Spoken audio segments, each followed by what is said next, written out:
اب simultaneous contrast آ رہی ہے. آپ نے اہل ایمان کا سن لیا, اب ذرا ان کا سنیں جو اللہ تعالیٰ کے غضب کے مقام دوزخ میں جانے والے ہیں. وَلِعَوْذُ بِاللَّهِ تَعَالَى اللَّهُمَّ أَجِرْنَا مِنَ النَّارِ آمین. وَأَمَّا مَنْ أُوتِيَ كِتَابَهُ بِشِمَالِهِ, اور وہ لوگ جن کو نامہ اعمال بائیں ہاتھ میں دیا جائے گا. فَيَقُولُ يَا لَيْتَنِي لَمْ أُوتَ كِتَابِيَهْ, وہ کہے گا ہائے افسوس, کاش مجھے میرا نامہ اعمال نہ دیا. بائیں ہاتھ میں دینے کا مطلب یہ ہے کہ بھائی فیل, پڑھنے کی ضرورت ہی نہیں. اور دوسری جگہ قرآن پاک میں اور احادیث میں آتا ہے کہ وہ بائیں ہاتھ میں نامہ اعمال پیچھے سے دیا جائے گا. اسے پیچھے سے اس لیے دیا جائے گا کہ جب اس کو نامہ اعمال دیا جائے گا نا بائیں ہاتھ کی طرف, تو اب لینے سے انکار کر دے گا, کیونکہ اس کو پتا بھی میرے بائیں ہاتھ میں دے رہے ہیں تو پاکستان میں تو کام چل سکتا ہے نا, لیکن آخرت میں تو نہیں چلتا. تو وہ پیچھے سے بھی اسے, جب ہاتھ پیچھے کرے گا فرشتے پیچھے سے پکڑا دیں گے اسے. بولے اعوذ باللہ. تو کہے گا افسوس, کاش مجھے میرا نامہ اعمال دیا ہی نہ جاتا. وَلَمْ أَدْرِ مَا حِسَابِيَهْ, اور میں نے کبھی سیریس ہی نہیں لیا تھا کہ میرا حساب بھی ہونا ہے. یا لیتہا کانت القاضیہ, اے کاش موت میرا قصہ تمام کر دیتی. یعنی میں جو مر چکا تھا دوبارہ زندہ ہی نہ ہوتا, نہ زندہ ہوتا اور نہ یہ معاملات ہوتے.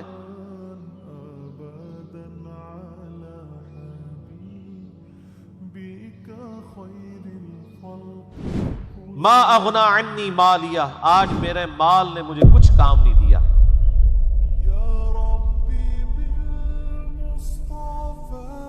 ہلک عنی سلطانیہ, میری بادشاہی بھی فنا ہو گئی. دنیا میں اگر کوئی بادشاہ تھا, کوئی کسی بڑی پوسٹ پہ تھا, سب کچھ اس سے جاتا. اور سر آخرت میں کیا جاتا رہا, دنیا میں ہی جاتا رہتا. وہ انگلش میں ایک نظم بھی ہے, ڈیتھ دا لیولر. ڈیتھ وہ چیز ہے جو ہر چیز کو لیول کر دیتی ہے. کیسے؟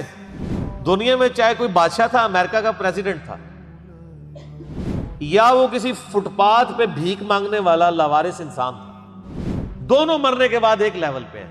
وہ بھی زمین کے اندر ہے, وہ بھی زمین کے اندر ہے. ڈیتھ سب کو برابر کر دیتی ہے. اگر کوئی کسی محل کے اندر تھا, وہ بھی زمین کے اندر چلا گیا. آپ چاہے اس کا مزار بھی بنا لیں, ہے زمین کے اندر ہی ہے, باہر نکال کے مزار بنانے کا رسک کوئی نہیں لے سکتا, کیونکہ آپ کو جو وہ عقیدوں کی کہانیاں کرائی گئی ہیں اس میں تو رسک لیے ہی نہیں نہ جا سکتا. اسی لیے میں اکثر کہتا ہوں نا, اکثر لوگ کہتے ہیں وہ جی ہمارے بزرگوں کی لاشیں سلامت نکلتی ہیں, تو میں بڑی معصومانہ خواہش رکھتا ہوں کہ لاش تو دفنانے کے بعد سلامت نکلنی ہے نا, تو آپ دفنانے سے پہلے 1 مہینے کے لیے وہ لاش باہر رکھ دیں اور مجھے بتائیں آپ کہ وہ سلامت رہتی ہے اور بدبو نہیں چھوڑتی. تو یہ رسک آپ کیوں نہیں لیتے؟ یہ لیں اور پورے کی پوری دنیا کو آپ اپنے مکتب فکر کے اندر لے آئیں. بعد میں جو آپ نے کلیم کر رہے ہیں تو پہلے کر کے بتائیں. یہ رسک آج تک نہیں کسی نے لیا. تو یہ سب کی سب کہانی ہے. اعوذ باللہ تعالی. تو وہ کہے گا کہ کاش دنیا میں میرا معاملہ ہی تمام ہو جاتا, نہ آج میرا مال میرے کام آ سکا, نہ میری بادشاہت وہ بھی ختم ہو گئی. پھر حکم ہوگا اللہ کی طرف سے فرشتوں کو, خذوہ فغلوہ, پکڑ لو اسے اور اس کی گردن میں توپ ڈال دو. ثم الجحیم صلوا, پھر اسے دوزخ میں جھونک دو.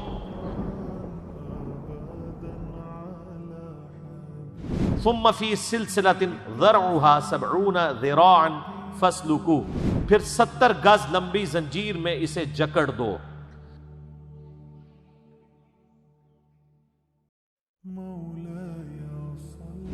یہ 70 تو عدد کثرت کے لیے استعمال ہوا ہے.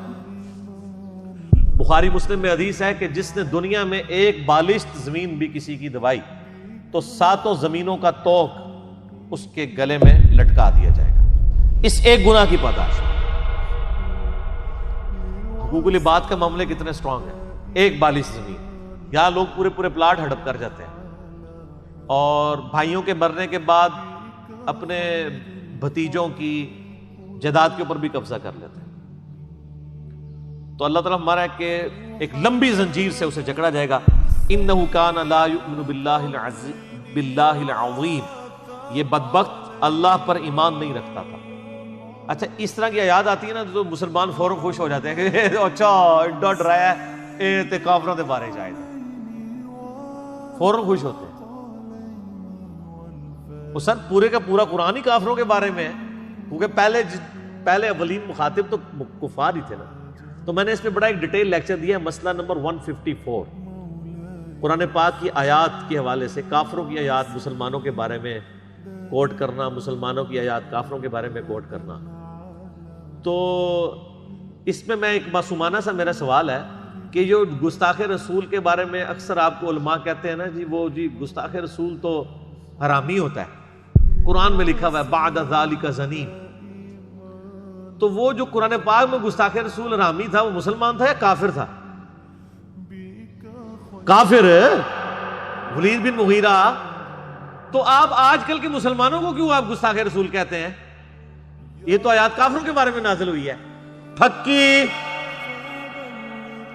تو وہ پارٹی جو قرآن کی آیات اپنے اوپر لینے کے لیے تیار نہیں ہے, بتوں والی آیات, یہ کافروں والی آیات, خود پوری دنیا کو وہ کافروں والی آیات فٹ کر رہی ہے بعد ذالک زنیم. اور یہ ایسا فارمولہ ہے کہ آپ ان کا فرقہ چھوڑ دیں تو آپ بعد ذالک زنیم ہے, اور اگر واپس آ جائیں دوبارہ حلالی ہو جائیں گے, اور پھر جیسے ہی آپ دوبارہ چھوڑیں پھر آپ بعد ذالک زنیم ہو جائیں گے. تو یہ کافروں کے بارے میں آیت نہیں ہے. نہیں, قرآن پاک میں جو آیات جس سے فٹ اسے گفٹ, چاہے کافر ہے یا مومن. تو ایمان یہ نہیں اللہ پر لاتا تھا, یعنی جو ایمان لانے کا حق ہے. اس کے ثبوت میں سورہ نساء کی وہ آیت بھی ہے, یا ایھا الذین آمنوا آمنوا باللہ ورسولہ, اے ایمان والو ایمان لاؤ اللہ اور اس کے رسول کو. ایمان والوں کو ایمان لانے کی کیا ضرورت ہے اللہ اور اس کے رسول پہ؟ یعنی جیسا کہ ایمان لانے کا حق ہے, صرف اللہ اور اس کے رسول کو نہیں ماننا, اللہ اور اس کے رسول کی بھی ماننی ہے. وَلَا يَحُضُّ عَلَىٰ طَعَامِ الْمِسْكِينِ, اور یہ مسکینوں کو کھانا کھلانے کی ترغیب نہیں دلاتا تھا.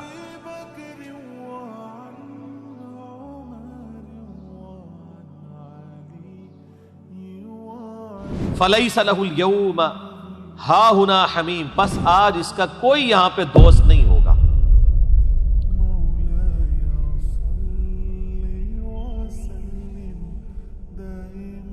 وَلَا طَعَامٌ إِلَّا مِنْ غِسْلِينَ, اور اس کو کھانا بھی ملے گا تو وہ پیپ زخموں کا, وَلِعِیاذُ بِاللَّهِ تعالی, اس کے سوا کھانا بھی کوئی نہیں. دنیا میں اللہ کی راہ میں خرچ کر کے اللہ کے بینک میں ہمیشہ کے لیے اس نے سٹور نہیں کیا, تو آج یہاں پہ اس کو زخمیوں کا پیپ وہ غذا کے طور پر ملے. اللہم اجرنا من النار. بخاری اور مسلم کی حدیث ہے, نبی علیہ السلام نے فرمایا کہ انسان کہتا ہے میرا مال میرا مال میرا مال, پوری زندگی یہی کرتا رہتا ہے, حالانکہ تیرا مال وہ ہے جو تو نے کھا لیا یا پہن کر بوسیدہ کر لیا یا اللہ کی راہ میں خرچ کر کے قیامت کے دن کے لیے سٹور کر لیا. باقی تو تیرے پچھلوں کا مال ہے جو ورثاء میں تقسیم ہو جائے گا. آپ نے اپنے رشتہ داروں میں قریبی لوگوں نے میں آبزرو کیا ہوگا کہ جب امیر لوگ مرتے ہیں تو پیچھے کس طرح بندر بانٹ شروع ہوتی ہے, اور لوگ اس وقت وہ لوگ جنہوں نے نماز بھی نہیں پڑھی ہوتی کہتے ہیں یہ تو شرعی حکم ہے نا جی, وراثت تقسیم کرنی ہے. وہ شریعت کے اس حکم پہ عمل کرنے کے لیے بےتاب ہوئے ہوتے ہیں, کیونکہ دنیاوی منفعت وابستہ ہوتی ہے. تو وہ مال تو پچھلوں کے لیے آپ نے چھوڑا, مال وہ ہے جو آپ نے خود استعمال کر لیا یا آخرت میں سٹور کر لیا, وہ آپ کا مال ہے. وَلَا طَعَامٌ إِلَّا بِالْغِسْلِينَ, اور اس کو کھانا نہیں ملے گا بجوز اس کے کہ اسے پیپ ملے گی. وَلِعِیاذُ بِاللَّهِ لَا يَأْكُلُهُ إِلَّا الْخَاطِئُونَ, جسے کوئی نہیں کھائے گا بجوز خطا کاروں کے. یعنی یہ پیپ جو ہے نا یہ کھانا ہے ہی ان لوگوں کے لیے جو دنیا میں اللہ کے مجرم رہے ہیں, اہل ایمان کے لیے نہیں ہے. فَلَا أُقْسِمُ بِمَا تُبْصِرُونَ, اب یہ وہ نہ آ گئی ہے. میں کہتا ہوں قرآن کا سٹائل ہے نا.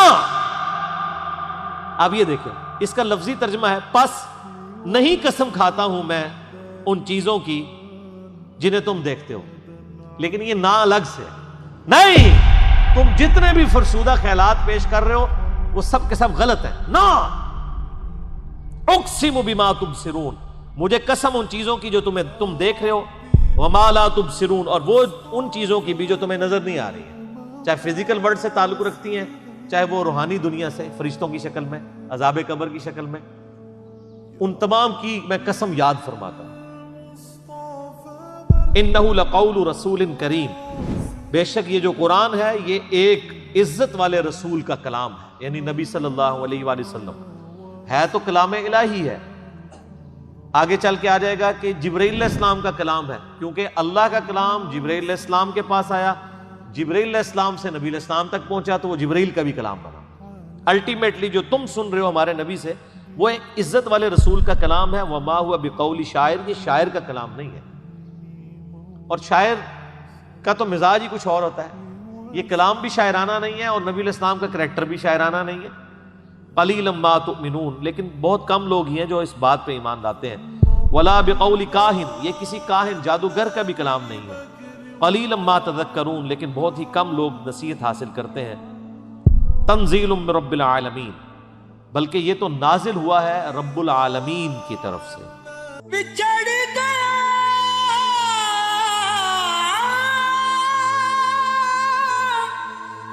میرے دل دا جانی،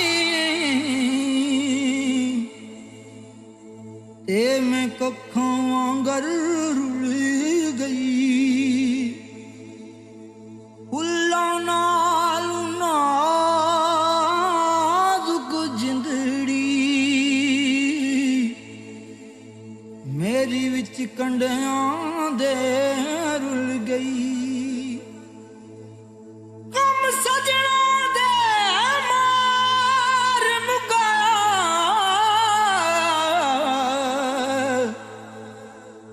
تے میں اتھروں بن کے ڈل گئی، ایک مایا تیری یاد نہ بھلدی، باقی ہر شے جگ